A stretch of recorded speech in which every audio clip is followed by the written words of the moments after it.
Bem, eu me chamo Rosalvo Acioli, meu nome completo de batismo é Rosalvo Acioli Cavalcante Júnior. Eu nasci em Maceió no ano de 1955, no dia 15 de junho. A minha formação, ela aconteceu naturalmente como uma perspectiva de expectativa de vida.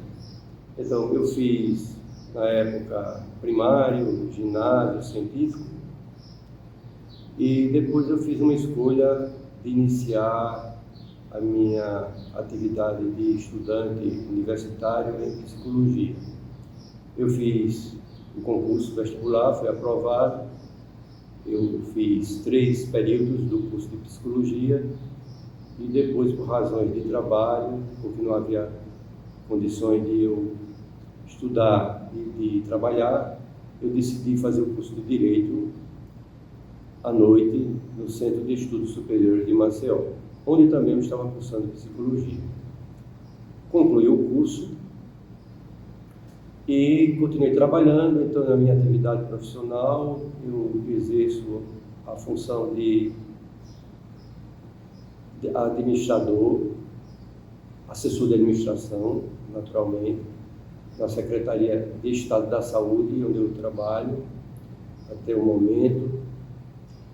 E, desde criança, eu sempre tive um pendor para as artes e para as letras. Isso também porque fui incentivado por meus pais, sobretudo meu pai, que era leitor assíduo de livros e de jornais do sul do país. Naturalmente, os jornais aqui de Alagoas, ele também fazia leitura. Mas, especialmente, ele gostava muito de ler o Correio da Manhã, o Jornal do Rio de Janeiro, e o Estado de São Paulo, que chegavam aqui todos os dias, à tardinha. Ele comprava esses jornais e, sobretudo, nos domingos, vinham encartados, tanto no Correio da Manhã como também no Estado de São Paulo, um suplemento infantil. E ali traziam histórias. Ainda dentro desse processo de formação, nós vimos que o senhor tem outra formação também, né? Como se deu isso?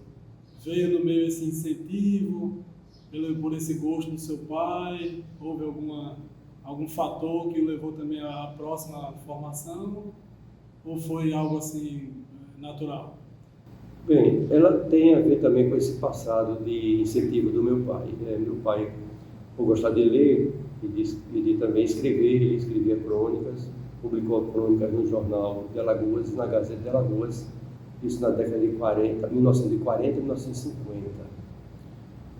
Então, eu sempre também gostei da comunicação, em geral, ou televisiva, ou radiofônica, ou impressa. E eu, em 1974, eu me tornei um foca no Jornal de Hoje, um pequeno jornal de circulação diária que editava notícias do estado de Alagoas, e comecei a colaborar com o Jornal de Hoje. Então eu iniciei uma atividade de jornalista não profissional, porque eu não tinha um diploma, e naquela época não havia um curso de comunicação. Quem precisava fazer um curso teria que se deslocar ou para Recife, ou para Rio de Janeiro, ou enfim, para outro estado, São Paulo. Mas nós tínhamos uma oportunidade, como colaboradores e como contribuidores da atividade de jornalista, poder se registrar posteriormente.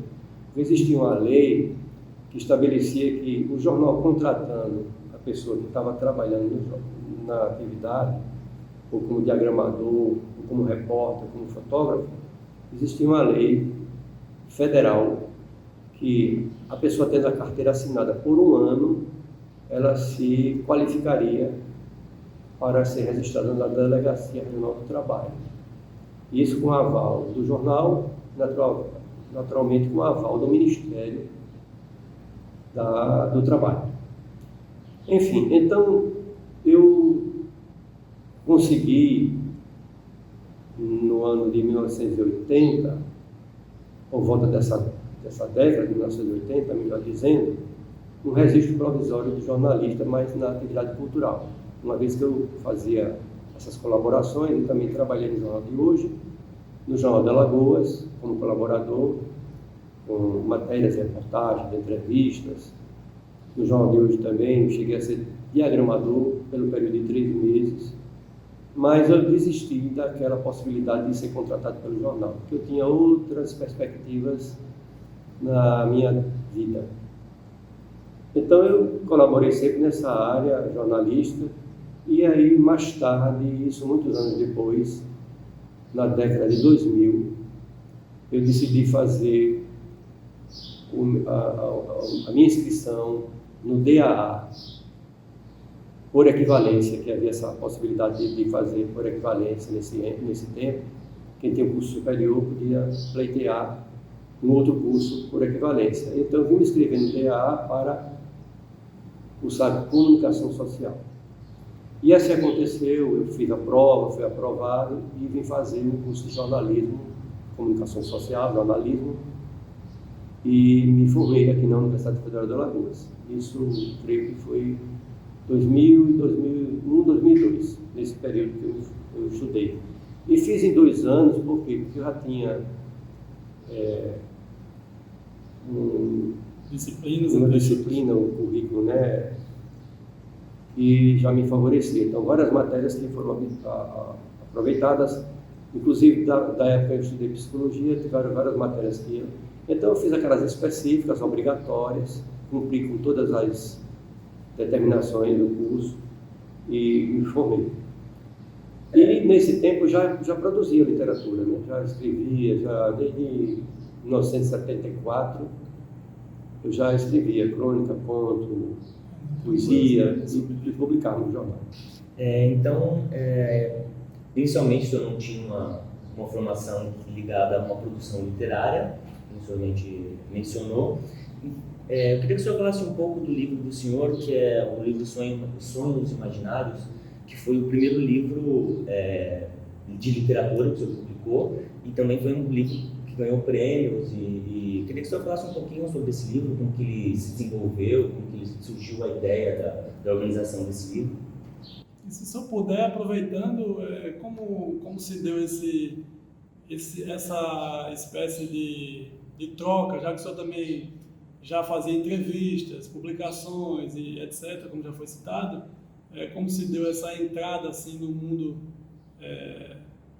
passar a ser a escrita literária, né? No caso, se eu puder já englobar isso.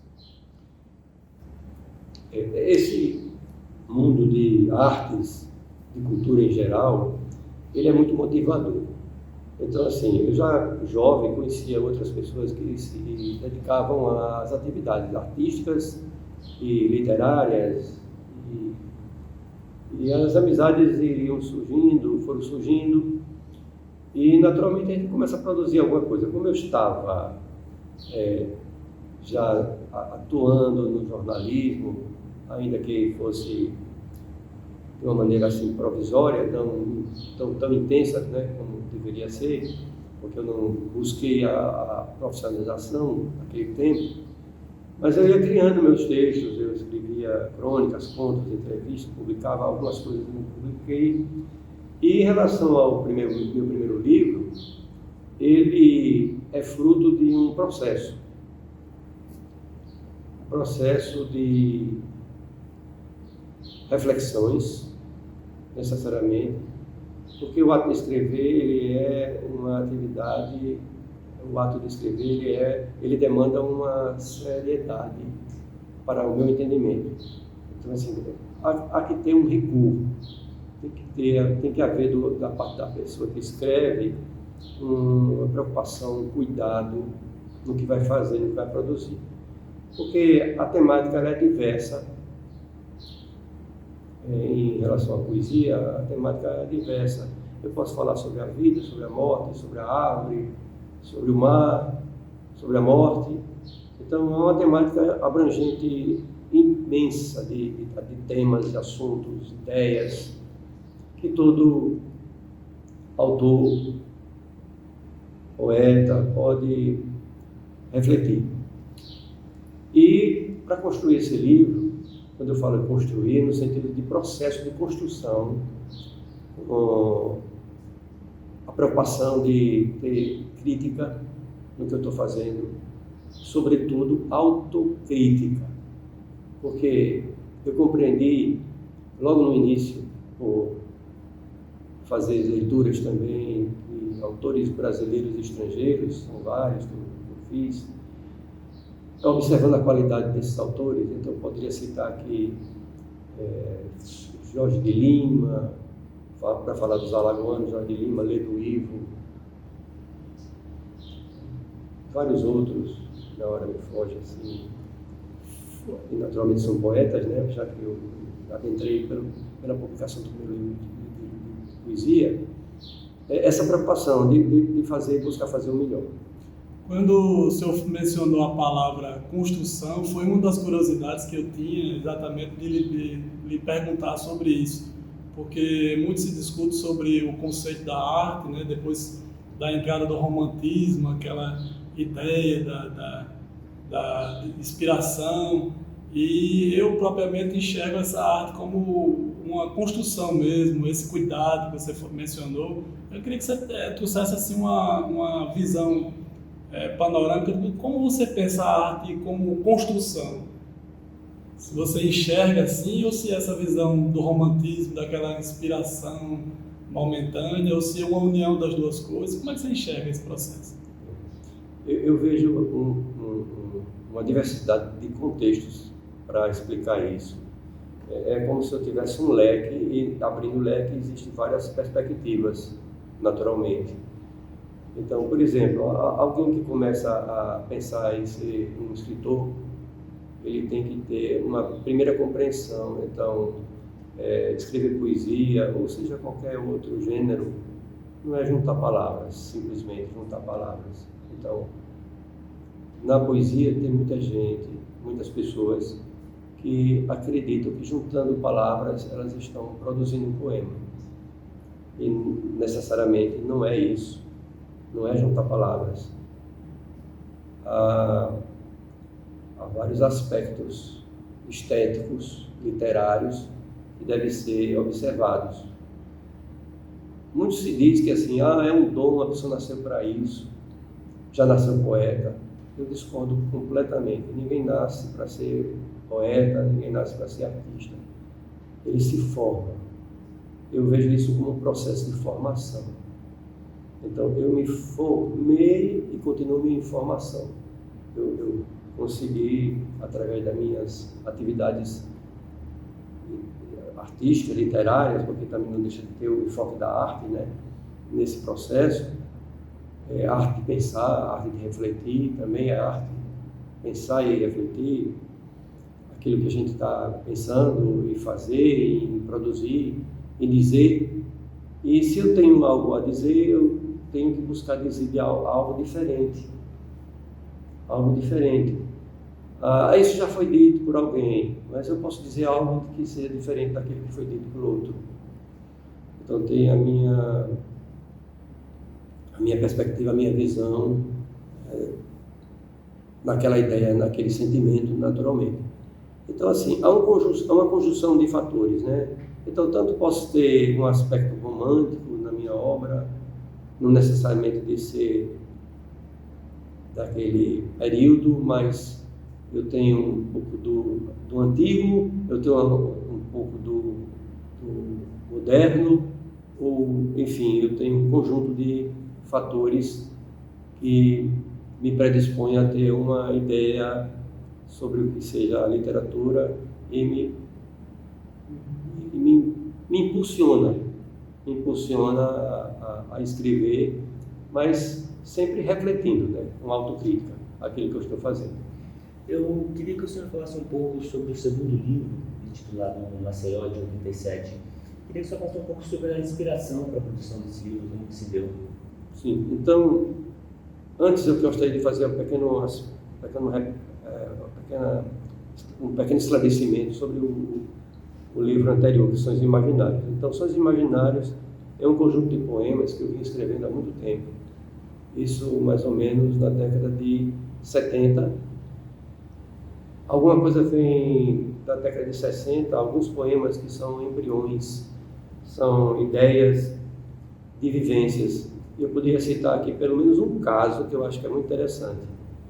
Eu tinha 9 anos e a minha mãe me levou para o parque de diversões na Praça da Faculdade. Isso eu creio que foi no sábado ou no domingo à tarde. Eu sei que foi no final de semana, era o dia que ela podia me levar. E lá no parque de diversões, eu fui levado por ela para um brinquedo, como outros brinquedos também que eu fui para participar, né, desse lazer, um carrossel. E aí, antes de eu subir ao carrossel, porque tem aquela vez, as pessoas estão no carrossel, eu observei uma menina aqui no carrossel, sobre o cavalinho, o carrossel circula, e eu vi que uma menina passava e a menina olhava para mim, na minha direção, pelo menos, eu suponho que ela olhava para mim, que ela estava olhando para a minha direção. O cavalinho rodava e ela olhava para mim, o cavalinho passava e aconteceu isso. Quando parou o movimento do carrossel, ela desceu, saiu, a mãe dela pegou ela, a mão dela, ela passou olhando para mim e olhando para ela, e ela saiu e foi embora. E eu olhei assim ainda, olhei a mãe dela e ela seguindo, e eu fui para o carrossel. E aquilo ficou na minha cabeça, no meu pensamento, aquela menina que estava no carrossel. Isso com 9 anos de idade. Então, quando eu estava estudando no Colégio Guido, já com 11 anos de idade, isso me veio na cabeça, essa lembrança. E aí depois eu ficava aquilo, me lembrando sempre desse momento. E aí eu escrevi um poeminha, que foi um dos primeiros poemas meus, mas esse é o que eu considero mais interessante, mais significativo, para mostrar o processo do como surge um poema. E aquele sentimento profundo, daquela vivência de uma menina no carrossel e de eu ver a menina e ela sair embora, e eu não saber quem era aquela menina e nunca mais ter visto aquela menina, eu fiz um poema que eu denominei de Le Carrossel Bleu, o carrossel azul. É uma fantasia, eu coloquei um nome qualquer, porque eu não sei o nome do carrossel, do brinquedo, e fiz esse poema, está no livro Sonhos Imaginários, é um dos poemas. Então, o que eu quero mostrar é que a poesia pode surgir de um sentimento profundo, de uma ideia, de um acontecimento, em que a gente reporta depois, através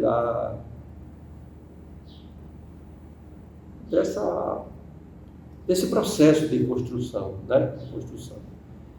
E, assim, um poemazinho simples, singelo, mas tem um pouco a ver. Então, assim, parte desses poemas, ele tem, dos Sonhos Imaginários, ele tem a característica de eles serem vivências. E uma parte são de circunstâncias de tudo. Eu sempre fui uma pessoa que tive uma facilidade de observar tudo.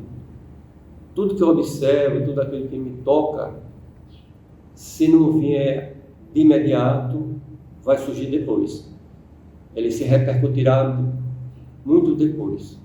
E fica na memória também. Eu acho que a memória ela é fundamental. Então, não há, eu creio, literatura sem memória. A fundamentação para mim é que tudo surge da memória. E essa memória está enriquecida por vários fatores também, não é? Então tem isso. Então há um esforço naturalmente de se fazer a construção de um poema, por mais simples que ele seja. E é aquilo que eu disse, não é juntar palavras, é saber exprimir aquele sentimento da melhor maneira possível, né? E de maneira diferente, mesmo que eu fale sobre a morte, e mesmo que eu fale sobre a morte várias vezes, como eu tenho livros que falam muito sobre a morte, esse mesmo, Sonhos Imaginários, eu falo, mas eu tenho a maneira de dizer de maneiras diferentes. E sobre o Maceió, ele também é esse momento de vivência, de experiência, né? Na cidade onde eu nasci, que aí especificamente ele tem essa estrutura, vamos colocar assim, essa estrutura que eu considero uma estrutura idealizada de vivências, de reflexões filosóficas, de observações do meio em que vivo, da paisagem geofísica onde eu estou inserido, dos dramas sociais, enfim. Então, esse livro, esse livro em Maceió, ele tem um viés assim, mais social, do ponto de vista natural, né? Dessa perspectiva de eu estar inserido no mundo e ser alguém que estou vivenciando, sofrendo angústias de um momento da minha vida, que é a adolescência, pré-adolescência, adolescência e o início da fase adulta. Embora também Sonhos Imaginários tenha também algo do social também. Uma outra curiosidade que eu tive foi porque quando nós observamos escritores, por exemplo, do século XVI, XVII, né, a gente vê que, por exemplo, para citar rapidamente Camões ou Gregório, eles expressaram muito a realidade do seu mundo, da sua religiosidade. E pelo contato que eu tive com o senhor, eu vi que o senhor é um homem que acredita muito em Deus. Alguma das suas obras, algum trecho, alguma parte, algum livro específico, expressa a sua religiosidade, sua crença, sua fé? Sim, sempre meus textos tiveram algum contexto e algum viés relacionado com a crença na perspectiva da religião, da religiosidade, de Deus, enfim. Tanto no Sonhos Imaginários, que é o primeiro livro, como também em Maceió, eu tenho momentos em que há um aspecto de religiosidade. Pode ser intrínseco ou extrínseco. Está lá presente em parte de algum poema. Especificamente no primeiro livro, eu tenho 2 ou 3 poemas que eu falo em aspectos da religiosidade e falo em Deus. E, naturalmente, por minha formação ser católica, eu sou católico apostólico romano, com aquela tradição toda de ser batizado, fazer a primeira comunhão, crismado, primeira comunhão, enfim. E mantenho essa tradição familiar e sou uma pessoa que considero um cristão por obrigação, dever moral. A gente vive numa sociedade que, infelizmente, ela é muito competitiva, muito desleal, existe um capitalismo selvagem e a gente tem que saber viver, conviver com as pessoas, respeitar o próximo e seguir os preceitos estabelecidos pelos mandamentos, né, divinos, pelos mandamentos divinos. Então, o senhor publicou o primeiro livro em 84, depois o segundo foi em 1987, foi em Maceió, e o terceiro em 2014. Os 2 primeiros, como o senhor mesmo disse, tiveram como ponto de partida as vivências, as circunstâncias, as reflexões. O terceiro, Inventário de Cinzas, também teve como motivador esses aspectos? Sim, mas aí houve uma abrangência de aspectos essenciais da minha vida. Porque, assim, como eu falei, desde o início, é um processo e produzir uma literatura, qualquer que seja o gênero, é um processo de reflexão, de aperfeiçoamento, e eu estou sempre em processo. Então, eu sou um escritor permanentemente em processo de aperfeiçoamento.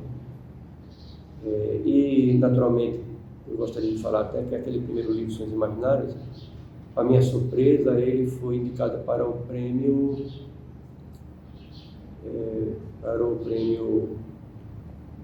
Jabuti, que era na época um prêmio que tinha assim, uma visibilidade muito grande. Hoje ainda tem, mas não tão grande como naquele tempo. E como esse primeiro livro meu teve uma repercussão por ter sido lançado nacionalmente pela Global Editora, com o prefácio do Lendo Ivo, então isso impulsionou eu ser melhor conhecido lá fora, mais do que aqui.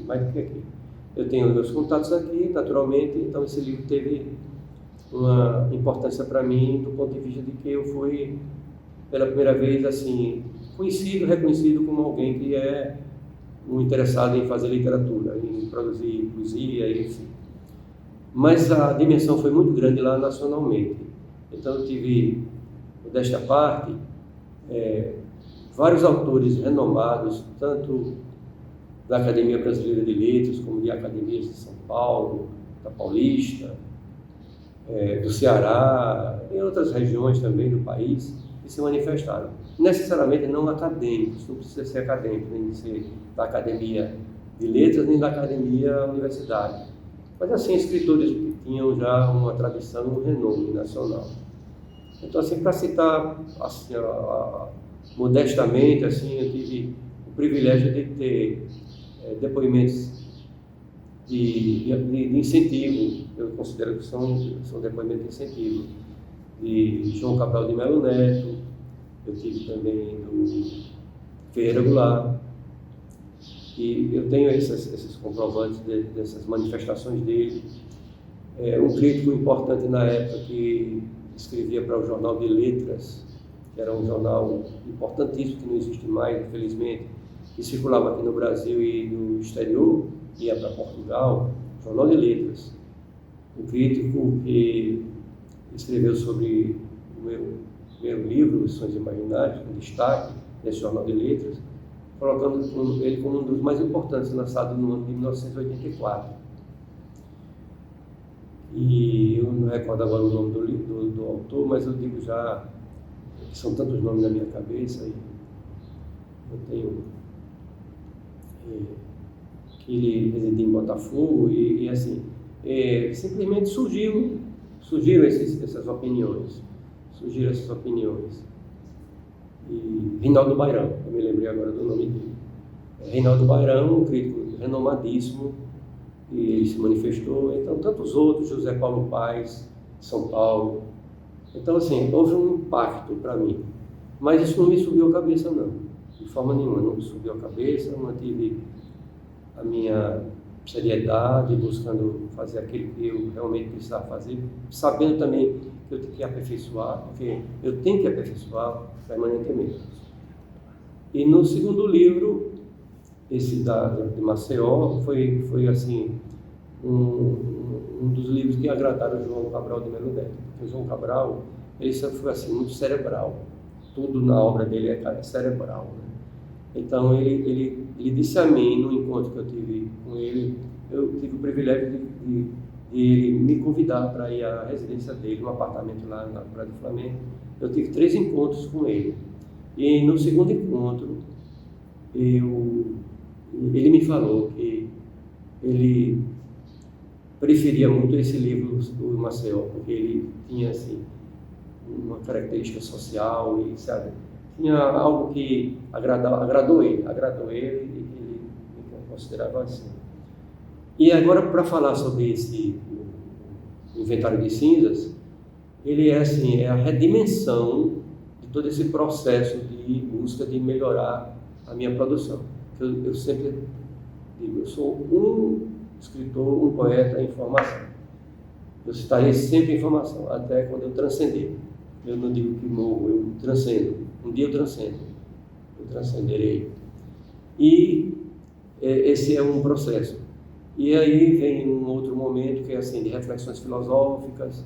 É um livro mais voltado para o contexto filosófico, reflexões sobre a morte, sobre meus entes queridos, sobre aspectos gerais do viver, da existência, os dramas humanos, a perplexidade de estar no mundo e com o mundo, de saber que se vive, que se morre. São todos esses choques inerentes desse processo de estar em permanente experimentação, no viver, no todo. Sim. Vamos tratar de 3 pontos aqui para a gente finalizar, para também não tomar muito tempo do senhor, que é a revista Página Aberta. Eu queria que você falasse um pouco sobre a revista, como que surgiu a revista, qual o papel do senhor. na revista. Queria que o senhor falasse também um pouco sobre o Fórum, sobre o Fórum Literário Internacional. E para finalizar, queria que o senhor falasse também um pouco sobre a produção atual do senhor, como se o senhor está produzindo, tem alguma coisa por vir aí. Sim. Gostaria de falar sobre a continuidade do que eu estou produzindo. Sim, tá. Eu tenho, assim, já que está falando dos livros, então eu tenho mais 2 livros de poesia, que eles estão inéditos, eles estão sendo trabalhados. Aí eu geralmente não costumo escrever e juntando meus poemas, eu assim, vou publicar. Eu não tenho esse desespero que muita gente tem. Nem eu tenho desespero de publicar, nem tenho desespero de ser reconhecido. Não me desespera isso, eu não tenho essa, graças a Deus, muito, isso é tranquilo da minha parte, eu não tenho esse desespero. Se for reconhecido, se não for, não tem nenhum problema, nenhum drama para mim. Mas, em relação a esses outros dois livros, eu estou com eles praticamente prontos, eu estou ainda fazendo umas reflexões para ver como é que eu vou fazer a publicação. Então, provavelmente, esse ano eu publico um desses livros. E, em relação a esse conjunto de poemas, dos livros publicados e dos livros inéditos, desses 2 livros inéditos, eu também tenho outros poemas que eu estou produzindo, talvez para um outro terceiro livro. Isso vai falar só de poesia, porque eu tenho outros gêneros que eu trabalho também. Mas aí, nesse contexto, eu tenho umas traduções que eu faço também de línguas inglês, francês, alemão, espanhol, mas isso com muito sacrifício, seguindo os preceitos estéticos e cuidando com relação a ter um bom dicionário para fazer isso. Isso também é um contexto, e é de poesia também. Isso me ajuda a refletir o trabalho, a produção de outros autores. Mas não para imitá-lo, jamais. Eu vou fazer o meu trabalho independente de seguir um caminho, fazer algo que seja semelhante a alguém, não. Eu quero fazer o meu trabalho, ser original, como já se foi dito que eu sou original. Por alguns desses autores renomados já me disseram que eu sou uma pessoa que tem uma originalidade, isso é muito bom saber. E em relação a esses poemas que eu falei, desse conjunto de poemas que eu escrevi, os publicados e os inéditos, eu tive o privilégio de encontrar pessoas que se interessaram em traduzir. Então, eu tenho alguns poemas traduzidos para o italiano, que eles estão em processo também de preparação para futuramente sair, quem sabe, uma obra na Itália, de poemas meus selecionados, traduzidos para o italiano.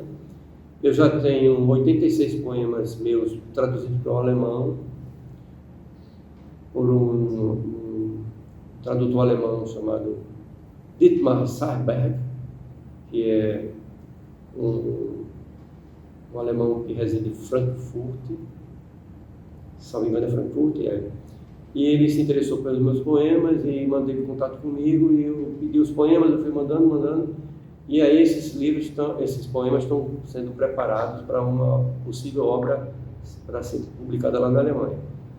Eu estimo que esse ano, eu espero que esse ano esse livro saia publicado. Há também a possibilidade de fazer uma edição aqui desses livros, então, ou desses poemas, uma edição bilíngue, naturalmente. Pode ser que lá saia só no alemão, na língua alemã, e aqui também, e pode ser que também saia bilíngue, depende do contexto do editor, como ele vai querer. Mas eu estou pensando em fazer uma edição aqui bilíngue, que seria aqui mais porque, uma vez que vai lançado na Alemanha, vai criar uma dificuldade para que as pessoas tenham acesso aqui. Talvez uma outra pessoa, que aqui é um livro que sai caro, né, porque é em euro, e como é tudo para circular lá, então, para comprar, tem uma Amazon, sei que tem as empresas que podem trazer, mas é uma dificuldade, então eu estou precisando fazer uma tiragem aqui. Então, para o espanhol, o meu primeiro livro, Sonhos Imaginários, foi traduzido por uma filóloga argentina chamada Cecília Campos. E ela fez a tradução completa, uma tradução que ficou encantadora. Ela fez uma tradução que eu considero perfeita, que parece que ela que escreveu os poemas, ela se tornou a autora. Eu acho que o tradutor pode se tornar também um autor, né? A gente tem que dar essa concessão. e ela traduziu perfeitamente o livro. E esse livro está ainda para ser publicado, mas aí não sei se seria na Argentina ou será na Espanha, porque tem assim uma possibilidade de sair na Espanha. E essas questões editoriais, elas são muito complicadas e são complexas, não são fáceis, porque a gente vive num momento de dificuldade em relação às editoras. Hoje as editoras querem publicar livros que são chamados os best-sellers, aqueles que dão retorno financeiro econômico. Então é muito difícil hoje um autor ser assim contemplado para ter uma produção literária, mesmo na poesia, e sobretudo na poesia, que é mais difícil. Então no passado, lá para a década de 60, 70 e voltando no tempo, até 80 era possível. Havia maior interesse das editoras e elas se interessavam e publicavam livros dos autores alagoanos e autores nacionais, de qualquer modo. Sim, então aí está no caminho, está em inglês também, tem poemas que foram traduzidos para o inglês, e aí esse material não está sendo publicado ainda, porque eu não quero publicar, entende, na internet, eu não gostaria de publicar na internet. Eu não quero que eles fiquem assim, dispersos na internet, então eu quero que eles se tornem obras em livro. Então esse é um processo também que eu não tenho pressa, nem desespero. Mas respondendo também às perguntas que foram me feitas pelos senhores, eu gostaria de esclarecer que esse momento de convivência com as pessoas, eu comecei a observar também assim, que havia uma certa dificuldade de editar livros aqui. Tem os editais, mas os editais não contemplam todo mundo, e as editais são escolhidas, as escolhas dos editais dependem também da subjetividade de quem os escolhe, uma comissão que o escolhe. Então, muitas vezes a gente percebe que um livro que foi publicado, sem nenhum demérito para o autor, que foi publicado, não tem aquela qualidade necessária que mereceria a publicação, e outro que não foi publicado, não foi escolhido, muito bem escrito, com uma qualidade muito ampla, não foi contemplado. Então, isso é um problema que existe, né? Sem nenhum demérito para quem escolheu, quer que seja a pessoa que escolheu. E então, eu observando essas questões e ouvindo os depoimentos das pessoas amigas que escrevem, que eu conheço, que eu fui conhecendo, eu propus uns encontros literários na minha residência. E comecei esses encontros no ano de 2009. Eu sei que o tempo é curto, mas eu espero que possa falar também isso que é muito importante. Então, em 2009, eu comecei a convidar meus conhecidos, pessoas com quem eu me relaciono, que sei que eles são pessoas que sabem escrever, que saber escrever é importante, saber escrever, saber também ler, não é só saber escrever, é saber ler, saber escolher boas leituras. Então eu comecei a conversar com meus amigos que eu encontrava, as pessoas que foram ao lançamento dos meus livros, que já me conheciam há muito tempo, e eu propus que nós nos encontrássemos em minha residência, aos sábados, uma vez por mês. E aos poucos foram chegando aquelas pessoas que eu convidei. Então foram chegando, eu fui promovendo as reuniões a partir das 3 horas até 6 da noite. E nesse momento eu propus a eles que eles produzissem o que eles tinham. Tem algum livro na gaveta? Tenho coisa. Cada um dizia que estava escrevendo poesia, ou estava escrevendo contos, ou estava escrevendo crônica, ou que estava escrevendo romance. E eu comecei a estimular eles, precisa produzir, não pode ficar parado, não guarde na gaveta. E isso começou a ser estimulado. Eu, modéstia à parte, eu me senti no dever de fazer estimular eles a fazer. Enfim, e foi dando certo a cada mês, e até que finalmente eu propus também assim, que nós olhássemos, eu disse, olha, precisamos voltar o nosso olhar para nós, para Alagoas, porque eu comecei a ter pessoas que frequentaram o encontro e diziam assim, eu estou escrevendo um conto que está se passando em outro país. Nada demais que a pessoa pode escrever sobre, que é ficção, é uma idealização, você pode escrever um que passa em Londres, ou seja o que for. Mas eu percebi que estava sendo uma espécie de fuga, porque em outro país nós temos que voltar nosso olhar para Alagoas. Vamos escrever sobre nós, escrever sobre a nossa realidade, sobre nossos dramas sociais, sobre a nossa vivência, as perspectivas, as perplexidades de estarmos aqui.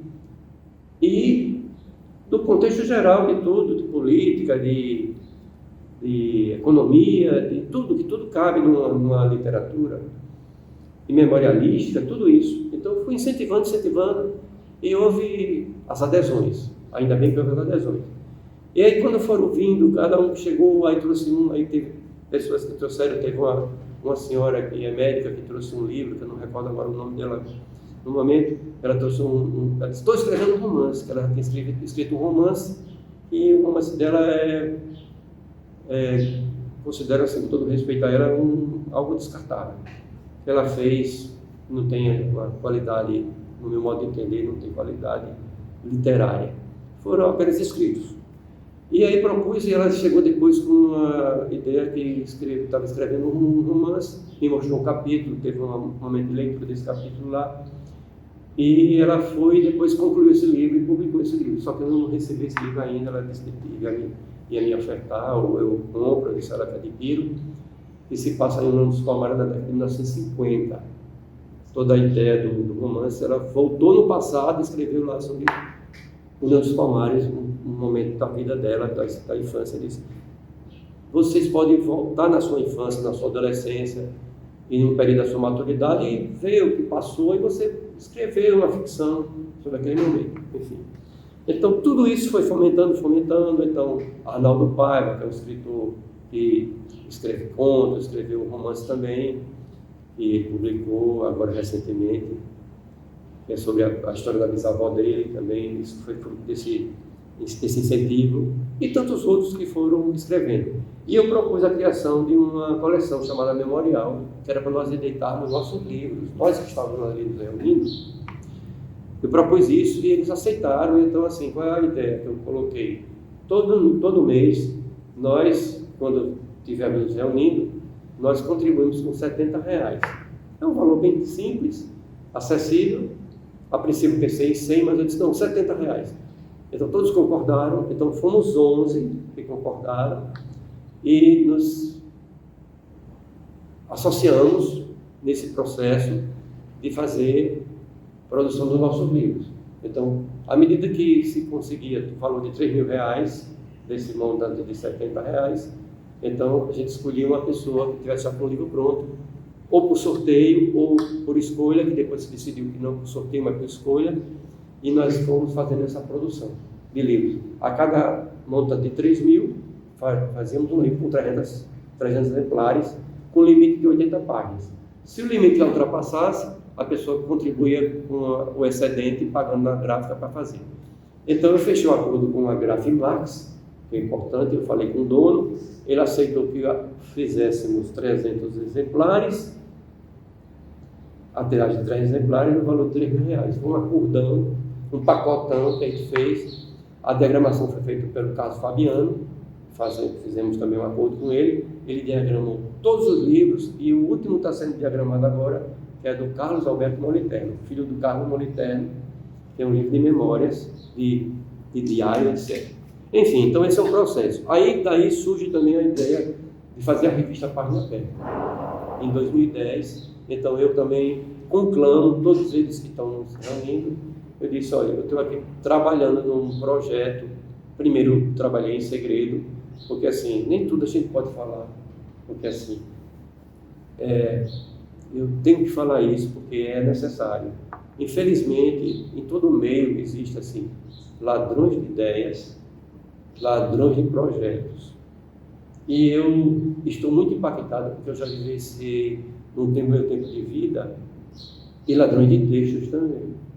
Então, eu não me envergonho de falar isso, porque eu tenho que falar algo que eu conheço esse processo desde o passado. Então, eu já fui alguém que sofri bastante em relação a isso. Então, aí, em relação a esse projeto, eu trabalhei em silêncio, contatos aqui no Brasil e no exterior, e construí esse projeto da revista Página Aberta. Então, quando eu estava com esse projeto praticamente já trabalhado e pronto, o livro já diagramado, já para finalizar, eu disse a ele, olha, você tem um poema, eu gostaria que tenha um poema, traga um poema.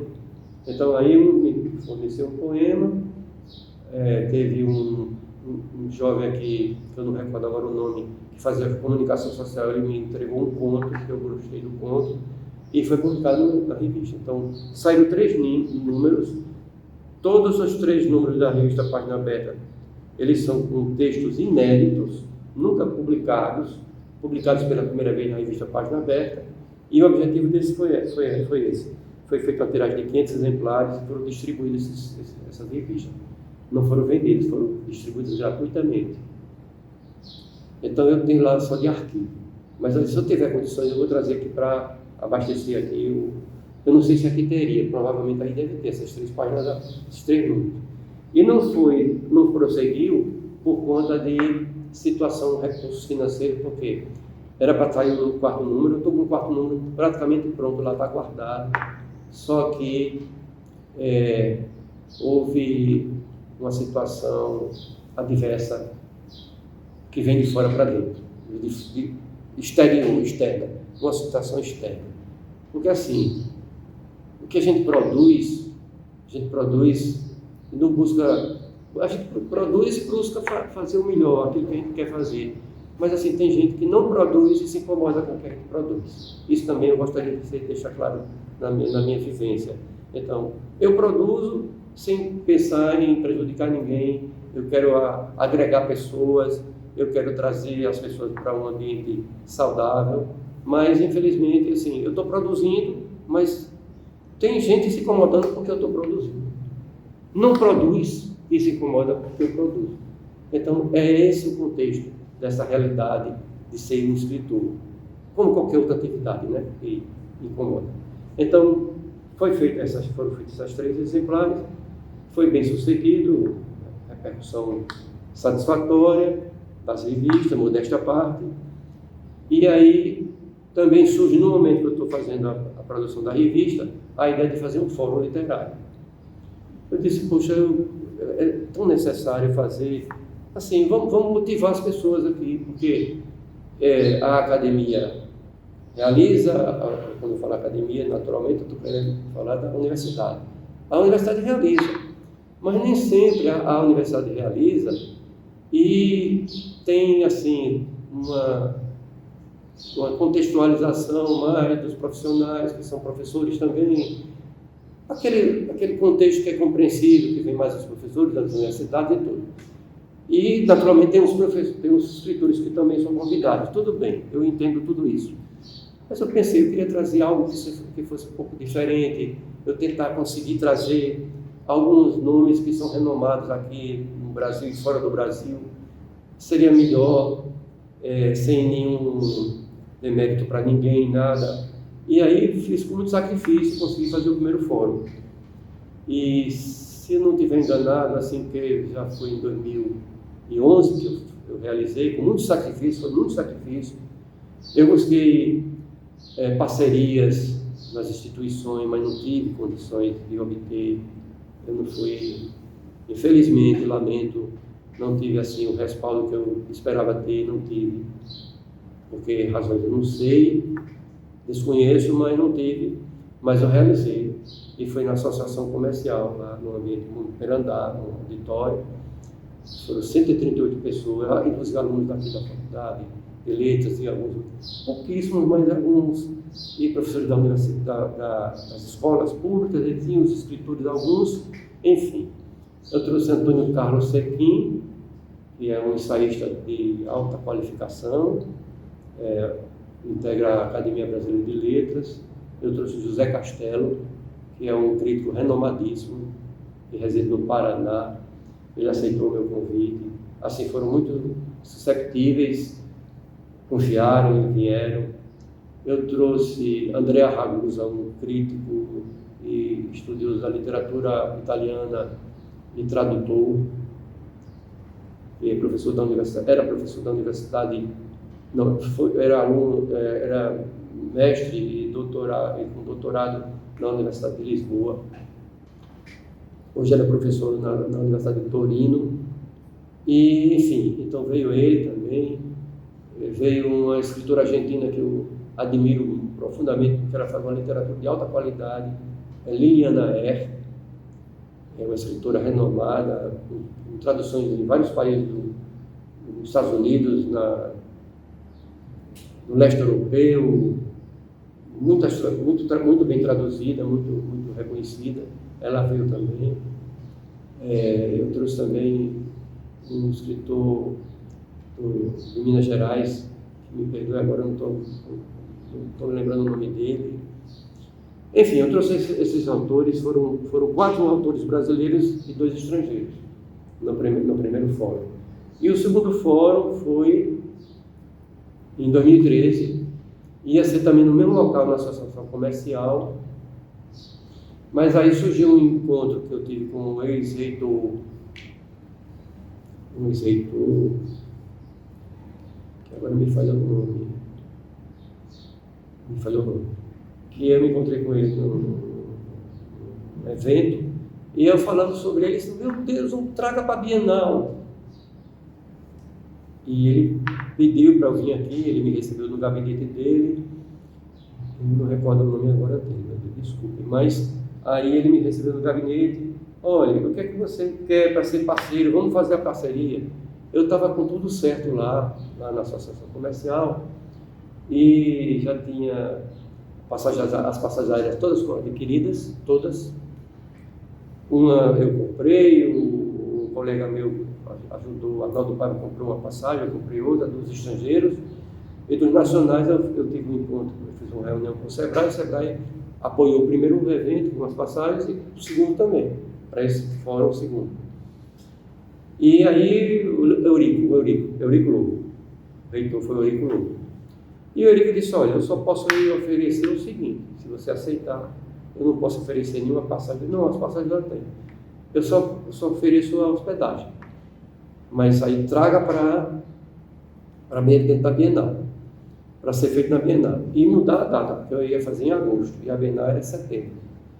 E eu tive que resolver com todos esses meus convidados, que aí dessa vez vieram 2 escritores estrangeiros, uma senhora uma francesa, que eu agora também não recordo o nome, me perdoe que é tanto nome, eu devia ter anotado para falar. Mas aí tiveram outros autores renomados também.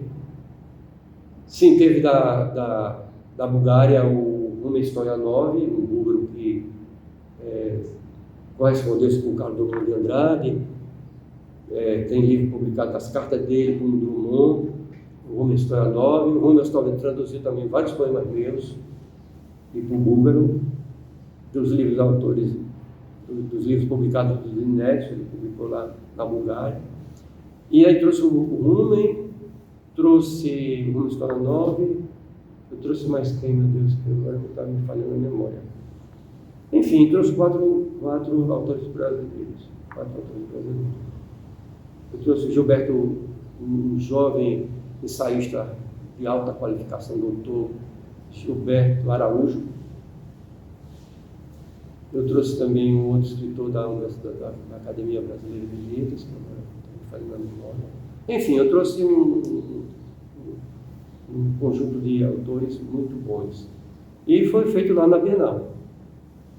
Só que o que lamento é que na Bienal só tiveram duas pessoas no primeiro dia e 3 pessoas no segundo, 12 pessoas no terceiro. Olha, nos 2 dias, o fórum era dividido em 2 dias. E num auditório imenso, não tem um auditório gigante, tem um auditório que é dividido na metade. Então, foi dividido na metade para então é imenso, acho que comportaria ali umas cerca de 500 pessoas. Mas no primeiro dia umas 2 pessoas ou 3, e no segundo dia umas 8 a 12 pessoas. Eu tenho que relatar isso porque naturalmente é um testemunho, né? E para minha alegria, quem compareceu no primeiro dia foi o Dr. Roberto Sarmento. Eu fiquei muito feliz porque ele foi. Sim, aí agora me lembro que veio aqui um escritor muito importante, que tem até um site, que é Antônio Miranda. Que aí o Roberto foi para assistir a palestra do Antônio Miranda, porque ele veio falar sobre concretismo, etc. E eu tenho umas restrições a essa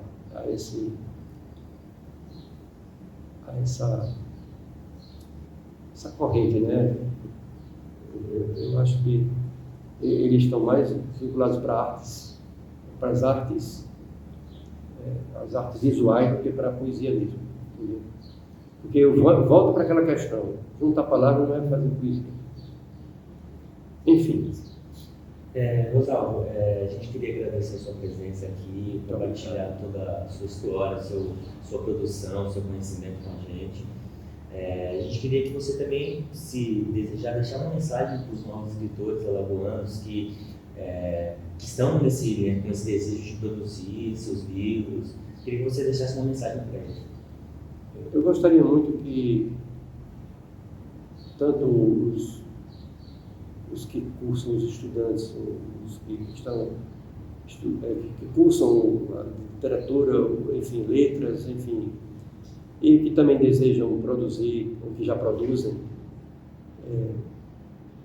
que pensem naquilo que estão escrevendo, reflitam e, naturalmente, assim, compreender que é importante que se façam boas leituras, façam leituras bem selecionadas, muito bem selecionadas.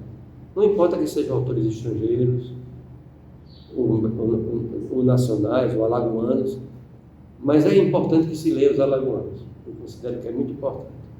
É necessário, fundamental que se leia Jorge de Lima, toda a obra do Jorge de Lima, necessariamente toda a obra, seja ela poesia, seja ela crônica, ensaio, que tem obra ensaística também, mas ela é esparsa, não é publicada em livro, porque eu desconheço alguma obra do Jorge de Lima publicada em livro de ensaio. Mas assim, há textos do Jorge de Lima publicados, contos do Jorge de Lima, ficção do Jorge de Lima, que leiam Ledo Ivo, que leiam Oliveiros Litrento, que é um outro importante autor alagoano, que considero que ele está sendo um pouco esquecido, ou não lembrado, para não dizer esquecido, para não ser... Então, Oliveiros Litrento, que tem poesias muito belas, poemas excelentes, poesia de qualidade. Edgar Braga, que é um alagoano que depois se converteu ao concretismo.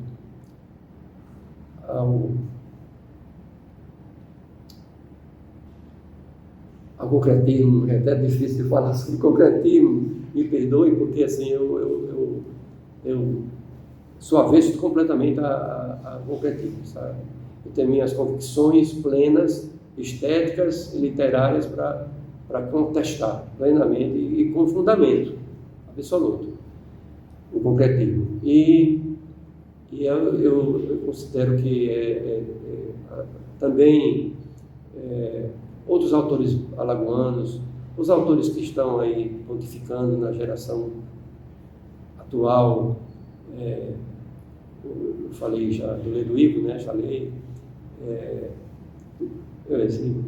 Os nossos autores que estão ainda em evidência, que são até, já foram professores aqui também, Vera Romariz, que é uma excelente escritora, poetisa, ficcionista, Henriette Vilela, que tem uma obra também muito interessante, Henriette Vilela, Arnaldo Paiva, que tem livro de poesia,